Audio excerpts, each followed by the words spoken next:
Hello बच्चों, welcome to our channel. स्वागत है आपका। आज हम लोग करने वाले हैं प्रोबेबिलिटी के कुछ ऐसे क्वेश्चंस जो जनरली बच्चों को बहुत डाउट होते हैं और डाउट होने भी चाहिए। पढ़ाई करोगे तो डाउट होगी, बहुत अच्छी बात है। डाउट नहीं होता है तब चिंता की बात है, भाई डाउट क्यों नहीं हो रहा है। तो अभी बोर्ड का टाइम है, अभी बहुत सारे ऐसे क्वेश्चन मैं आपके लिए डालता रहूँगा डेली बेसिस पे जो आपके लिए बहुत इंपॉर्टेंट है। तो देखते रहना और नोट करते रहना और सीखते भी रहना। तो आइए बच्चों देखते हैं, कुछ बच्चों के डाउट्स हैं। प्रोबेबिलिटी में बहुत डाउट होते हैं बच्चों को। चलो, there are two anti aircraft guns named A and B. The probability is that the shell fired from them hits and airplane are this and this.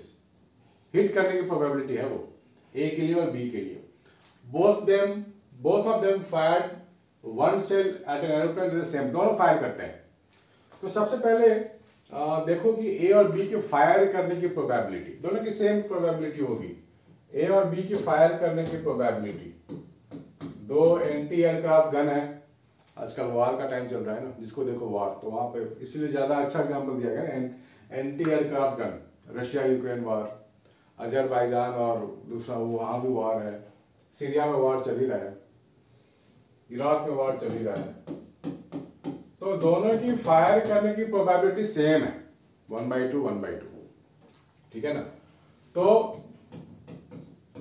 Fire and hit, H/A का मतलब ए ने fire किया, hit कर गया, इसकी probability given है 0.3। ठीक है ना। और बी ने फायर कर दिया, हिट किया, ये है 0.2। बी ने फायर किया और हिट कर गया, इसकी प्रोबेबिलिटी है 0.2। और पूछा गया है what is the probability that the shell fired from exactly one of them hit the plane। कोई एक ही हिट करेगा, इसका मतलब ये हुआ अगर हिट करना ही है तो हो सकता है कि हिट ए ने कर दिया हो और बी ने नहीं किया हो हिट। तो यहां डैश लगा दिया, डैश मतलब वो काम नहीं हुआ, बी ने हिट नहीं किया। दूसरा क्या है कि P H/B, ठीक है, यानी कि बी से फायर हुआ, हिट हो गया, और ए वाले से हिट नहीं हुआ। ठीक है ना। तो ऐसे लिख सकते हैं ना, बहुत आगे तक चला गया, दिख रहा है आपको? देखता हूँ स्क्रीन में आ रहा है कि ओके, ठीक है। तो ऐसे लिख सकते हैं, मतलब ए ने हिट किया, बी ने नहीं किया, प्लस करेंगे, फिर बी ने हिट किया, ए ने नहीं किया, राइट। तो हिट करने की प्रोबेबिलिटी कितनी है और हिट नहीं करने की प्रोबेबिलिटी कितनी होगी? हिट नहीं करने का मतलब 1 माइनस हिट किया, 1 माइनस हिट किया, दैट मीन्स हिट नहीं किया, राइट। तो 1 माइनस 0.3 दैट मीन्स 0.7। तो P/A डैश, यानी कि फायर तो किया, हिट नहीं किया, उसके लिए प्रोबेबिलिटी है। सिमिलरली इसके लिए भी निकाल लेंगे हम लोग। फायर तो किया लेकिन हिट नहीं किया, ये हो गया 0.8। ठीक है। H/A, P/A हमारे को गिवन है 0.3, H/B dash 0.8 plus H/B 0.2, H/A dash 0.7 हो गया ना। ये आपको प्रोबेबिलिटी मिल जाएगा।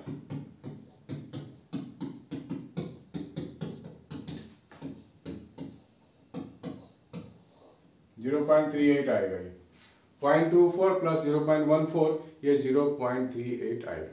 ठीक है बच्चों, चलो 0.38 है, पूरा हिटिंग द टारगेट हो गया। चलो आगे बढ़ते हैं और क्वेश्चन नंबर सेकंड पार्ट करते हैं। इसको हटा दें, इसको लिख लो आप लोग। ये फॉर्मूला कॉपी है, ये फॉर्मूला यहाँ भी है। तो सेकंड पार्ट कैसे करें? सेकंड पार्ट करते हैं।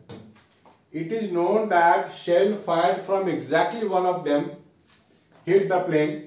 Then what is the probability that it was fired from B? Hit तो कर गया, यहां बोल रहा है हिट हो गया, लेकिन क्या प्रोबेबिलिटी है कि B से फायर होगा?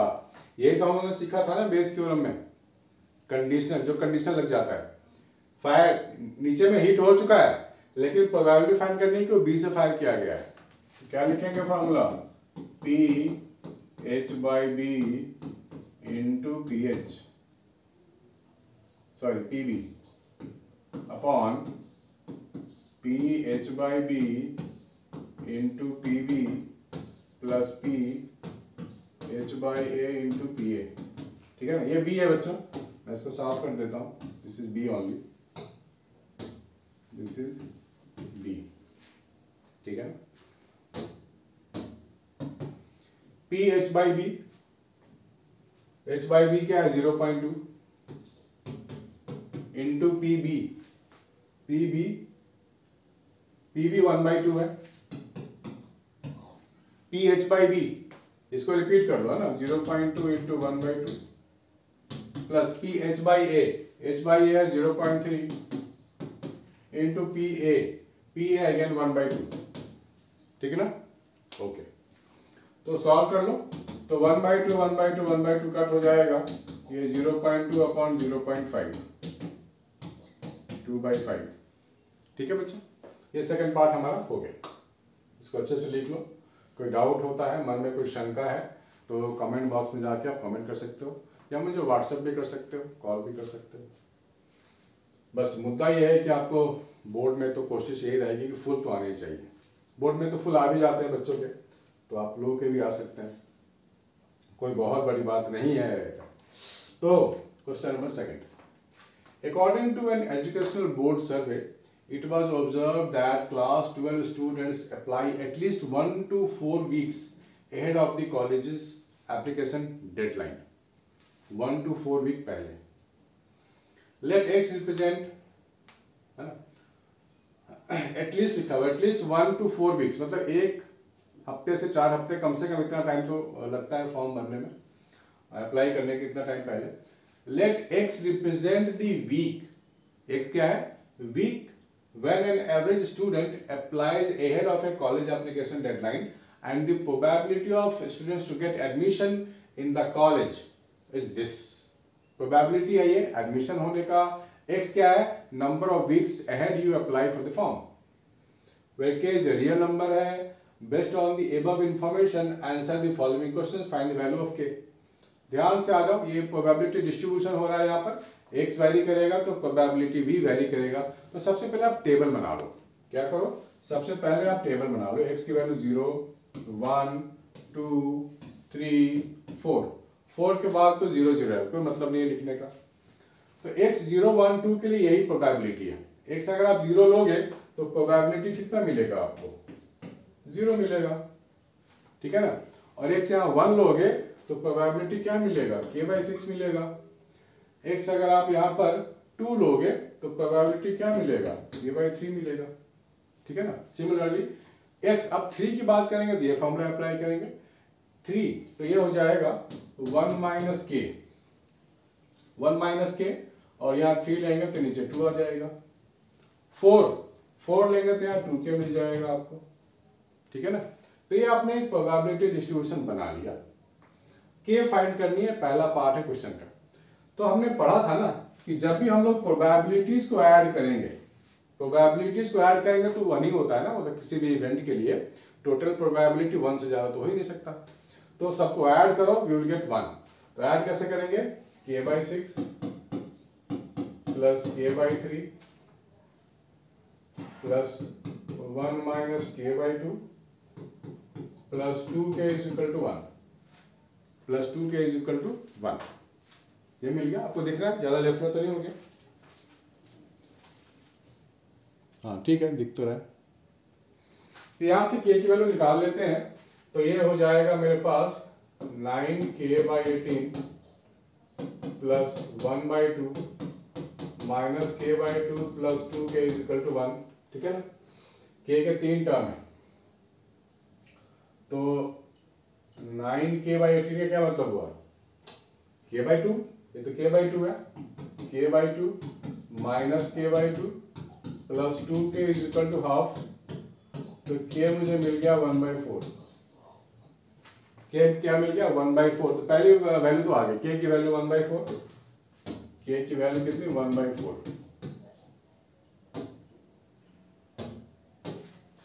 What is the probability that Sonali will get admission in the college given that she applied at least 2 weeks ahead of application deadline? At least 2 weeks, मतलब यहाँ से यहाँ तक की प्रोबेबिलिटी आपको फाइंड करनी है। एटलीस्ट का मतलब कम से कम ना, यानी कि 2, 3, 4 ये करना है आपको। चलो ठीक है, इसको आप लोग लिख लो, मैं हटा देता हूँ, स्क्रीनशॉट ले लेना।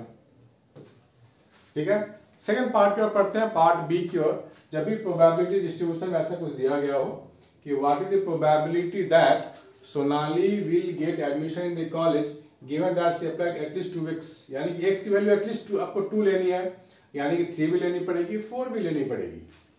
तो यहां पर आप लिखोगे px, क्या लिखोगे px, x की वैल्यू क्या क्या लेना है हमारे को, 2 लेनी है, 3 लेनी है और 4 लेनी है। तो 3 प्रोबेबिलिटी है ना आपके सामने। k की वैल्यू आपको मालूम है 1/4, आप 1/4 यहाँ डाल दो और सारी प्रोबेबिलिटीज को ऐड कर दो। ठीक है ना, x = 2 + 3 + 4, सारी प्रोबेबिलिटीज को आप ऐड कर दो तो क्या मिलेगा आपको, ये हो गया 1/12, 1/12 और ये क्या हो जाएगा 1/4, 3/8, ये हो जाएगा 3/8 प्लस 2k, k की वैल्यू 1/4 लिखोगे तो ये 1/2 बनेगा, ये बनेगा। तो 1/12 प्लस 4 ये हो जाएगा 7/8, ठीक है ना, इंटू 4 4 7/8 और इसको आप एलसीएम ले लो तो 8, ये मिल गया आपको 92/96, यही होगा ना, ये होगा 92/96 और ये हो जाएगा 46/48, ये हो जाएगा 23/24, 23/24 आपको मिल जाएगा सेकंड वाले का आंसर, सेकंड वाले का। ठीक है ना, टोटल एटलीस्ट बोला गया है तो सारी प्रोबेबिलिटीज आप ऐड कर दो तो सोनाली के एडमिशन के चांसेस हो गया 23/24, 0.9 कुछ आएगा है ना, 0.9 डिवाइड कर दो 0.9 समथिंग आएगा। Calculate the mathematical expectation of the number of weeks taken by student to apply head of the college.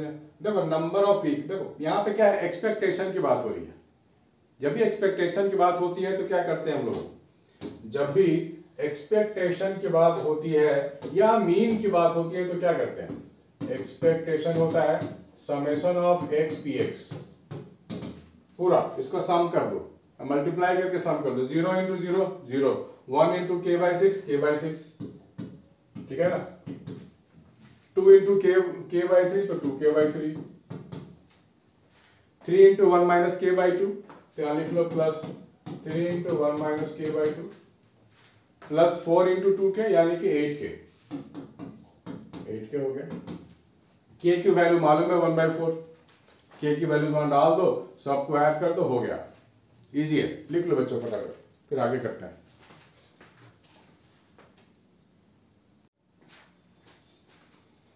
बच्चों होपफुली आप लोगों ने इसको लिख लिया होगा, k की वैल्यू डालनी है 1/4, दैट्स इट, और सॉल्व कर लेनी है। ठीक है, चलो कैलकुलेशन में आप लोग माहिर हो, कर लो भाई। ये करते हैं, देयर आर 3 कॉइन्स, ठीक है, there are 3 coins, one is a two-headed coin, another is a biased coin which shows head 75% of the time. Oh, बेईमानी हो रही है तो। And the third is a fair coin, third वाला ठीक है, फेयर है। क्रिकेट में टॉस करते हैं ना, ऐसे टक से किया तो क्या होता है, फेयर होता है वो ना, हेड भी आने के चांसेस हैं और टेल भी आने के चांसेस हैं 50-50, इसको बोलते हैं fair. One of the coin is selected at random and is tossed. If it shows head, find the probability that it is a two-headed coin. ठीक है, if it shows head, अगर ये शो करता है head, find the probability that it is a two-headed coin. तो चलो पहले coin पकड़ते हैं, पहले coin पकड़ते हैं C1, ठीक है ना।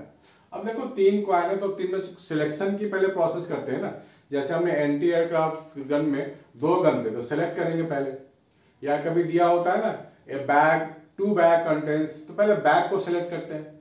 उसी तरीके से आप कॉइन है तो पहले कॉइन को सिलेक्ट करेंगे, C1 C2 C3, ठीक है। C1 कॉइन कैसा है, 2-हेडेड कॉइन है, ठीक है, 2-हेडेड कॉइन है। और C2 कैसा है, 75% जो हेड देता है, यानी कि जो बायस वाला कॉइन है वो है। C3 क्या है, फेयर कॉइन है, ठीक है। तो तीनों में से कोई भी चांस सेलेक्ट हो सकता है, तो 1/3 लिखेंगे। टोटल 3 कॉइन है, 1 लेना हो तो 1/3 प्रोबेबिलिटी बनती है। Okay, if one of the coin is selected at random, तो सेलेक्ट कर लिया। इफ इट शोज हेड, अब हम हेड की बात करेंगे, टेल की नहीं करेंगे, क्योंकि क्वेश्चन में बोल रहा है भाई हेड की बात करो बस। इट शोज हेड, तो हेड कहां से शो कर सकता है? कॉइन 1 से कर सकता है। कॉइन 1 कैसा है? दोनों टाइप, दोनों उसके हेड ही है, दोनों साइड हेड है, तो probability of coming head from coin 1 होगा, सीधी सी बात है। Probability of coming head from coin 2 75% होगा, यानी कि 75/100 होगा। 75/100 कितना होता है? 3/4 होता है, ये होगा। Probability of coming head from coin 3, वो तो फेयर कॉइन है, फेयर कॉइन का हमें मालूम है 1/2, ठीक है। ये सब सारी चीजें हमने लिख ली। If it shows head, find the probability that it is the 2-headed coin. मतलब हेड तो आ रहा है, हेड आ रहा है तो उसके नीचे लिखो कहाँ का हेड है ये? C2 से निकला हुआ हेड है, ये पूछ रहा है। ये बताओ कि भाई जो डबल हेडेड वाला था ना, उससे पता करो कितना प्रोबेबिलिटी होती है हेड आने की, ये फाइंड करनी है आपको। तो बस फॉर्मूला डाल दो, H/C2 into PC2, H/C2 PC2, ठीक है। उसके बाद H/C1 PC1, H/C3 into PC3, ये हो गया। H/C2 3/4, C2 1/3, ठीक है। बस put the values, get the answer. 3/4 1/3, ठीक है। H/C1 1 into PC1 1/3, H/C3 half, PC3 half, ठीक है। ये हो गया 3 कट। अब इस 4 को आप नीचे आने दो, तो क्या मिलेगा? 3 कट, 4 कट, ये 1 हो गया, प्लस 4/3 हो गया, प्लस 1 हो गया, तो आपको मिल जाएगा 3/10 यानी 0.3, ठीक है। 0.3 प्रोबेबिलिटी आपको मिल गया। इसका आंसर ध्यान से देख लो बच्चों, ठीक है, ध्यान से देख लो और ध्यान से नोट कर लो, ठीक है। चलो आगे करते हैं, इसको नोट कर लो जल्दी से फटाफट। हेलो बच्चों, क्वेश्चन नंबर 10 पे आ गए हम लोग। ये भी एक डाउट है, बच्चे लोगों के डाउट बहुत होते हैं, होने भी चाहिए। चलो अच्छी बात है, जिसके पास डाउट नहीं है समझो वो पढ़ाई नहीं कर रहा है या पढ़ाई नहीं कर रही है, तो ये वार्निंग है उनके लिए कि बच्चों अब तो डाउट लेके आओ, क्योंकि अब तो जान लगानी पड़ेगी आपको, बहुत ही कम टाइम बचा है। CBSE में हो या ISC में हो, टाइम बहुत ही कम रह गया है। A football coach knows that his team will play 40% of the matches on the artificial turf, ठीक है ना। आर्टिफिशियल टर्फ पे 40% मैचेस, इसको आप लिख लो ना, PA artificial turf.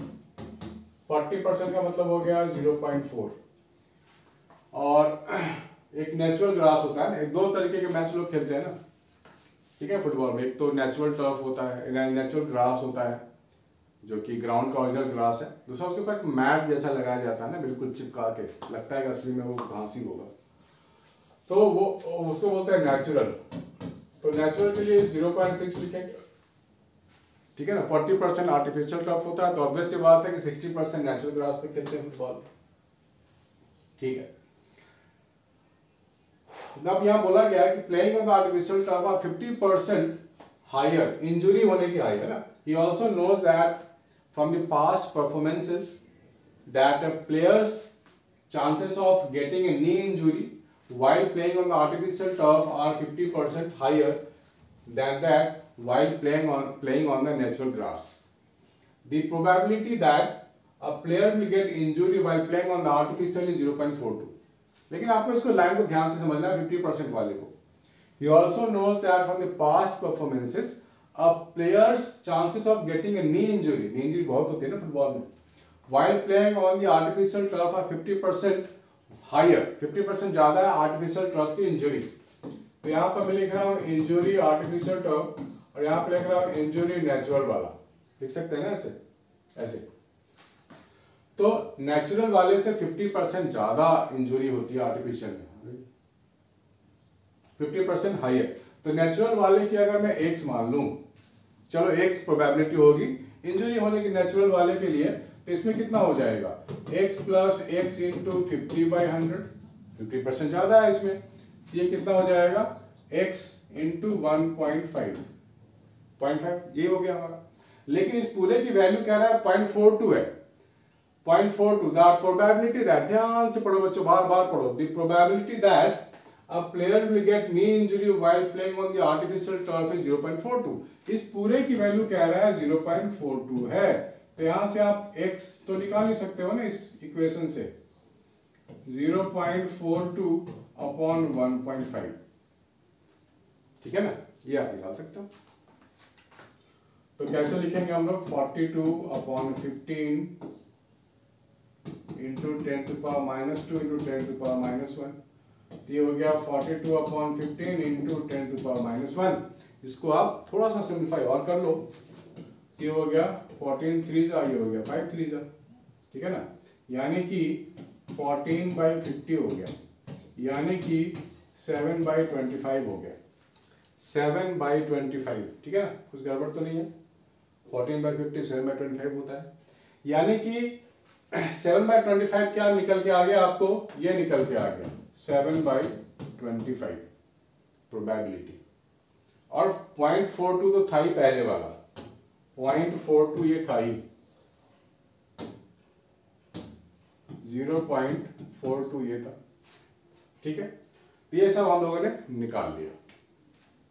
What is the probability that a randomly selected player with a knee injury incurred, knee injury total होगा, ये इसकी प्रोबेबिलिटी निकालनी है, knee injury, ठीक है ना, इंजुरी तो होगा ही होगा, वो कैसे हो सकता है, ठीक है, तो आर्टिफिशियल से भी हो सकता है, दोनों के चांसेस है। तो हम लोग क्या लिखेंगे पहले, आर्टिफिशियल की इंजुरी, यहां बोला गया what is the probability that a randomly selected player with a knee injury incurred the injury by, देखो इंजुरी आर्टिफिशियल से भी हो सकता है, तो क्या लिखेंगे 40% अगर वो खेलता है, अगर हम लोग बात करें कि injury from artificial, injury from artificial तो 0.4 तो वो खेलेगा, इंटू करेंगे इंजुरी वाला फैक्टर 0.42, ये प्रोबेबिलिटी तो खेलने की हो गई, ये प्रोबेबिलिटी इंजुरी की हो गई, तो टोटल इंजुरी ये हो गया। दूसरी बात, यहाँ पे इंजर्ड नहीं हुआ होगा, हो सकता है यहाँ पे इसने 0.6% खेला हो लेकिन इंजुरी नहीं हुआ होगा, तो आप क्या लिखोगे 1 माइनस 7/25, ठीक है ना। इसको थोड़ा अच्छे से लिख लेते हैं वरना गड़बड़ हो जाएगा।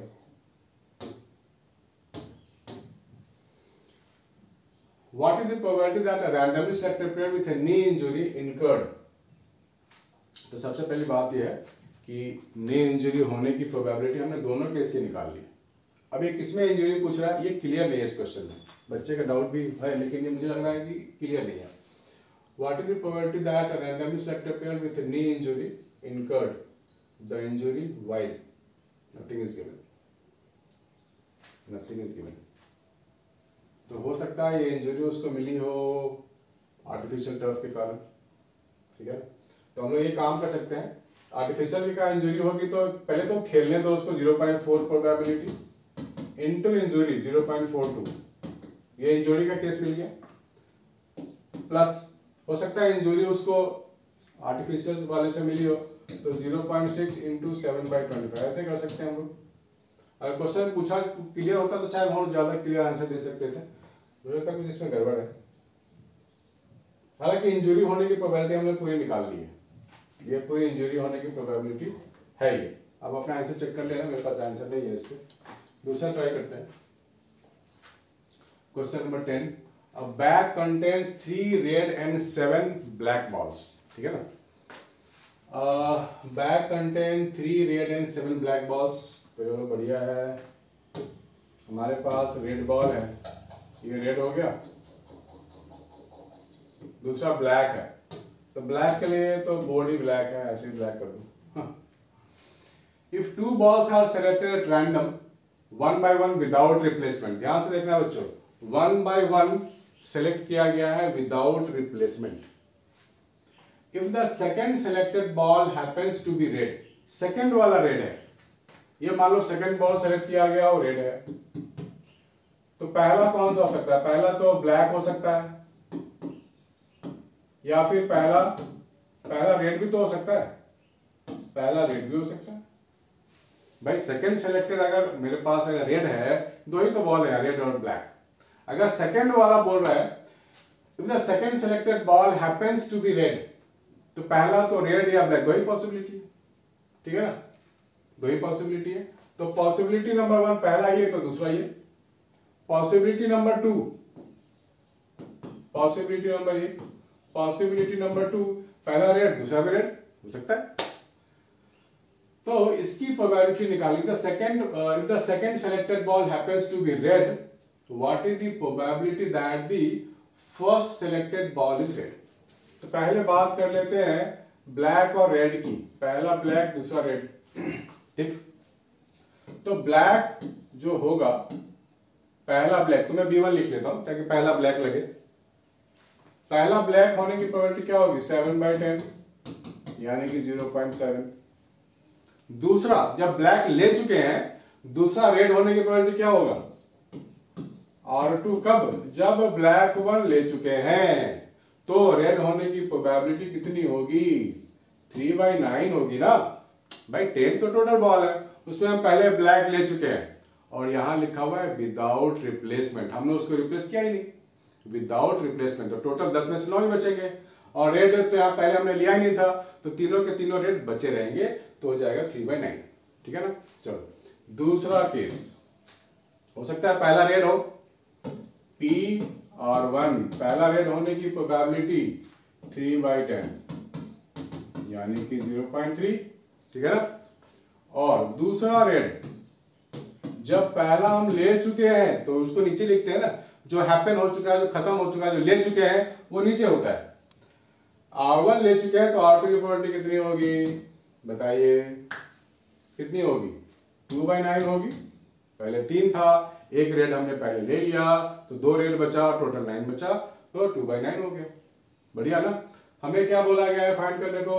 If the second ball happens to be red, what is the probability that the first ball selected is red?